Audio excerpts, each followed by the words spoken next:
My name is the B-I-G-G-R-B-B, Bigg Robb, with an exclamation point on it. And this is my story.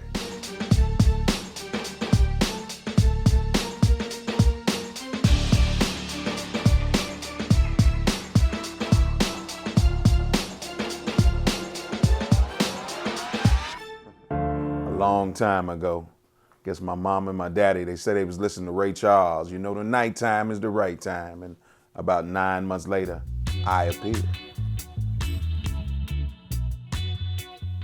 Man, I think back to being a little bitty kid, man. I mean, like 2 or 3 years old, and I would be hanging out with my grandmother's house or hanging out over my cousins, my auntie's house, and the grown folks would be doing what they doing, and I would be sitting in front of the component set, man, with these Motown 45s, and I became addicted to a group called the Jackson 5. I'm still the Jackson 5's biggest fan, and so I've been fooling with this music all my life. Even before I became an entertainer, I was just a fan of good music.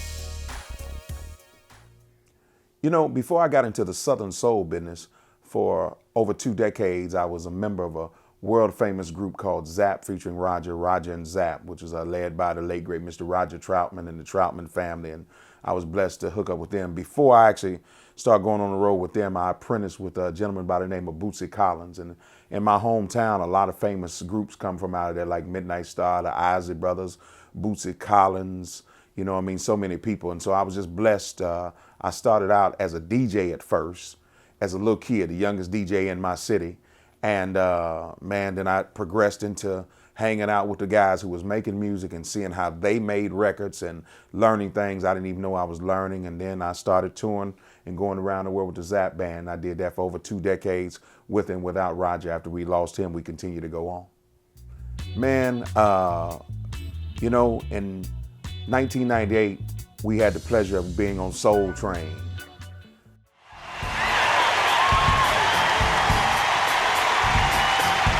Yo, check this out, y'all. First things first, before we go any further tonight, can we get everybody out there to do us one favor?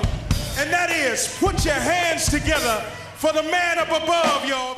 And that was wonderful.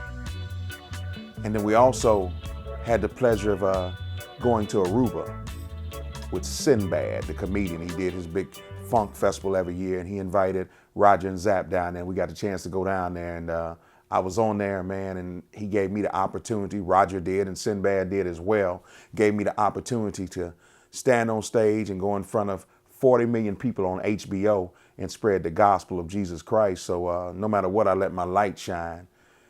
And the next thing I know, man, Roger's gone. Tragically, we lose him and his brother Larry. And man, I don't know what I'm gonna do now. This is my bread and butter. I got 3 babies and a wife at home, mortgages due, bankruptcies and IRS and all types of drama going on financially. And I meet a guy by the name of Mel Waiters, who at that point was becoming a Southern soul blues legend. He took me to Malaco Records in Jackson, Mississippi, and allowed me to do a remix of his song, The Hole in the Wall.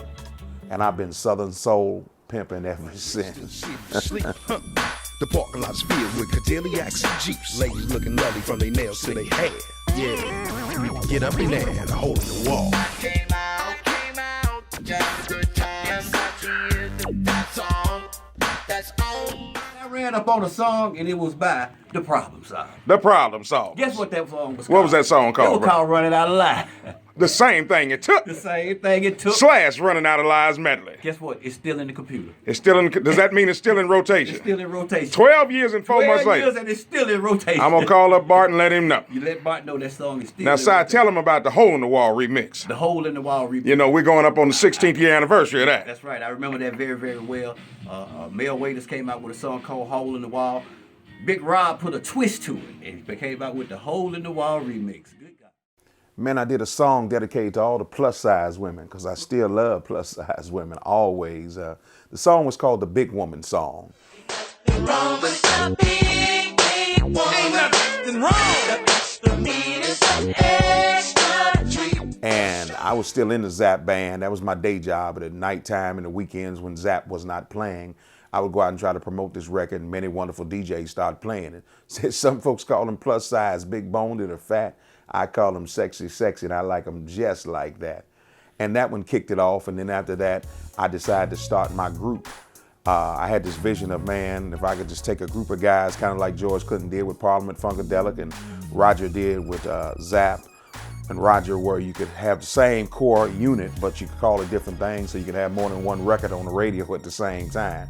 So they was already playing a Bigg Robb record. I said, well, man, let me come up with something that I can get another record on the radio at the same time. And so I started my group called The Problem Solvers. And I took an old Johnny Taylor song called Running Out of Lies and flipped that beat. And man, changed the name of the song to the same thing it took. And that song blew up for me. And that really, really let people know that Bigg Robb was a force to be reckoned with out here in the soul blues game.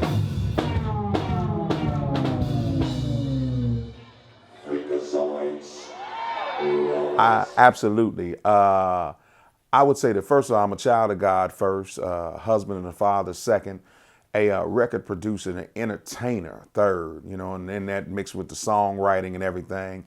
I don't necessarily consider myself a vocalist. I can get the job done, especially if it's 3 o'clock in the morning and all the other guys quit. The one thing I've had to deal with a lot in my career is people who present themselves. They say, hey man, I want to go rock with this, I want to do this, I want to do that, but when it comes time to having to sleep in that car on the side of the road, or you got to get out there and sell them CDs and do what we call that hand-to-hand combat, guys give up. But God has always gave me the tenacity and the strength and the vision to keep going on. So yeah, I do it all, man. I program the drums, and you know, I own drum machines and keyboards, and I play the keyboard parts, and I have a staff of musicians who assist me in the whole process. And I record the songs, I engineer them, I mix them. We take the album cover. My son designs the album cover. My daughter puts the rhinestones on here. My wife put the fur on the outfits. It's a family affair. Absolutely, man. You know, it's very emotional for me because I started out, Bootsy was the first guy who ever believed in my true musical ability like that. Like, he came to the projects. I was 14 to 15 years old. Like I say, DJing back in the day. He wanted me to rap on a little song or something, but he parked his car, came up in there and told my mama, said, hey, let your son go with me, Miss Smith, and I got him. I ain't gonna let nothing happen to you. To him, I ain't gonna let nothing happen to your baby. And he didn't, you know what I mean? And so he was one of my first mentors and one of the first guys, him and his brother Catfish. They, you know, put their arms around me, man, and just, you know, raised me up like a nephew, man, like a son. And so Bootsy is the king of glitz and glamour. Him, Little Richard, Elvis Presley, Liberace, those dudes is the guys who set the trends. And even to this day, if you look at Lady Gaga, or whoever it is people think is over the top, if you go back and find some pictures some 40 or 50 years ago, that Bootsy, or like I said, Little Richard, Liberace, Elvis Presley, those guys are the ones who started all the glitz and the glamour. Oh man, good loving to make you cry. Get it on, good loving. It'll make you cry. When it's good. Good loving will make you cry. Man, my friend, his name is Carl Marshall, and I love him. I went to him and said, Carl, I got an idea. I want to flip your song, Good Loving to Make You Cry. And I want you to do this, whoop-de-whoop. He went in the studio and did what it was that I asked him to do and sent me his vocals. So he went and sung the song. And he sent it to me, and I don't know what he thought I was going to do with it, but I just heard it a certain kind of way and put it together. And man, I'll never forget. The first time I ever heard the song, I was on tour in Japan. I had just sent it to this big ABC Networks radio station on Thursday. I hopped on a plane Friday morning to go to Japan, to go out and do the Zapp shows. We in Japan. And I'm sitting there in the tour bus, and just happened to be, well, it wasn't happened to be, it's always God. This song that I just made, Good Loving to Make You Cry, that I just made in Ohio on Thursday, I'm listening to it come across the radio in Tokyo, Japan. And I knew it was going to be a hit, and it was going to be a monster. And right now, I can't do a Bigg Robb show. There's certain songs I have to sing. And Good Loving to Make You Cry, that put bread on the table, and then they put bologna on top of the bread, and they put mayonnaise and Miracle Whip on the sandwich. You feel me? Oh my goodness, Keep On Swinging, Grown and Sexy, which we were blessed to have that put in a Tyler Perry movie. The Sugar Shack remix, Good Loving to Make You Cry, Let Me Take You to the Crying Zone, Fill It Up, I Need a Drink. Oh my goodness. And if I get drunk tonight, somebody please, please make sure I get home. Oh my goodness, man. Well, I think that, man, first of all, I'm just happy to be a child of God. But in the Southern Soul world, it's very, very interesting because we have a lot of young guys that's coming up, and then we have a lot of my peers, guys such as Tucker, Pokey, Sir Charles Jones, the King of Southern Soul, Omar Cunningham, Willie Clayton, TK Soul, you know what I mean, O.B. Buchanan, so many wonderful folks, man, Karen Wolf, Miss Jody. And man, I just get to hang out with them and go do a lot of shows and have a lot of fun. And my average day starts off with me either at the studio, making a record, because I'm constantly making records and doing music, or in a rehearsal hall somewhere trying to perfect the Bigg Robb show, so that when we come to your city, we can turn that place upside down and you can forget about your troubles and you can go and run tell somebody, that boy Bigg Robb is a clown. Me of the biggest, baddest Biggrobb that I know, and that happens to be Bigg Robb. That's, you know what I mean, that's what my day is like, constantly making an outfit, constantly buying rhinestones, constantly trying to get better.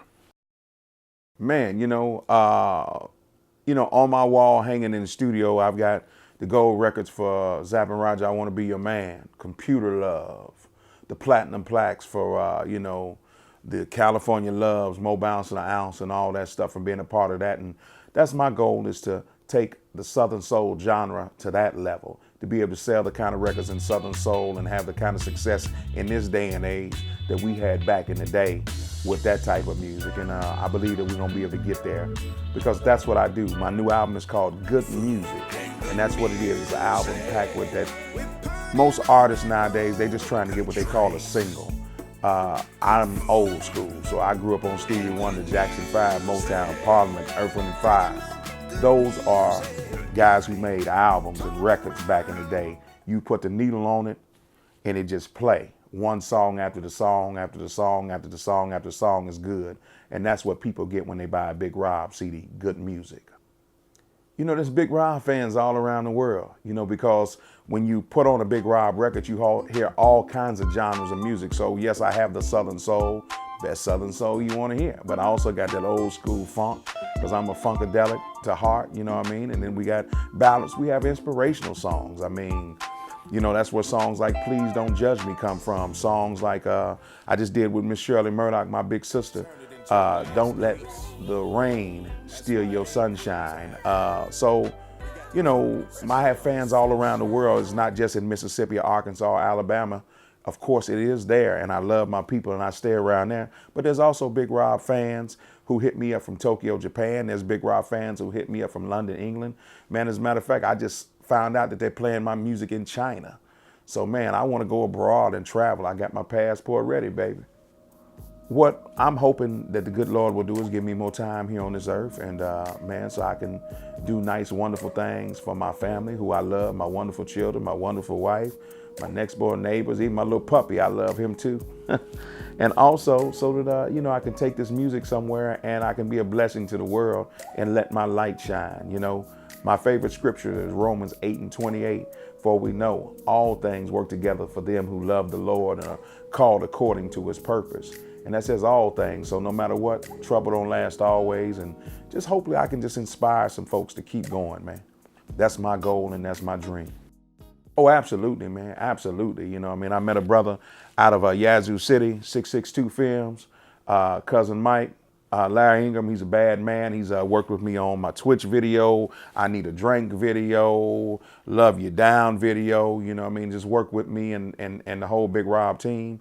And why not make movies? I was inspired as a little kid. I remember the black exploitation movies like Dolomite and Willie Dynamite and Superfly and all that. And so I want to bring some comedy and some fun, because in our neighborhoods in the black community right now, we miss it's a whole segment of entertainment that we're missing.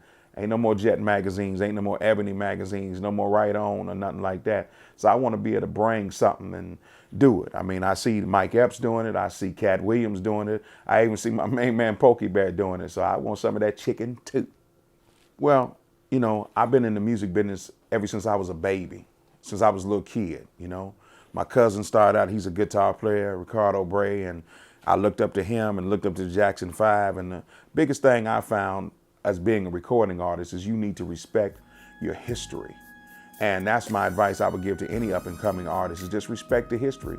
You know, don't think it's all about you, and go and see who else has tried to do this before you. And you'll find there's been a lot of bad cats out here.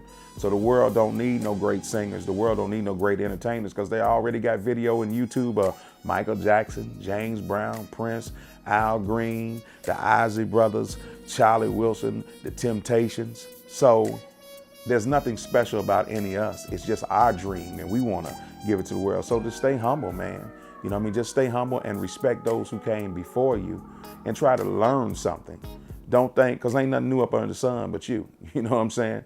So that's the biggest thing that even I found out, is that when I was a younger buck coming along, you know, sometimes I was hard-headed, and the old heads would try to tell me something, and I wouldn't like listen to it, man, because I was like, oh, y'all old, y'all played out.